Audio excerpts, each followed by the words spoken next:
कोई मुसीबत नाजिल नहीं होती मगर अल्लाह के हुक्म से, और जो शख्स अल्लाह पर ईमान लाता है वो उसके दिल को हिदायत देता है, और अल्लाह हर चीज से बाखबर है।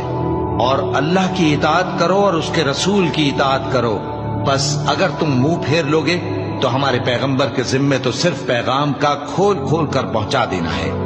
अल्लाह जो माबूद बरहक है, उसके सिवा कोई इबादत के लायक नहीं, तो मोमिनों को चाहिए कि अल्लाह ही पर भरोसा रखें।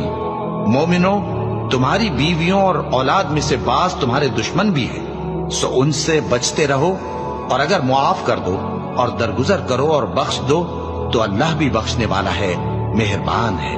तुम्हारा माल और तुम्हारी औलाद तो आजमाइश है और अल्लाह के यहाँ बड़ा अजर है, सो जहां तक हो सके अल्लाह से डरो और उसके अहकाम को सुनो और उसके फरमाबरदार रहो और उसकी राह में खर्च करो। ये तुम्हारे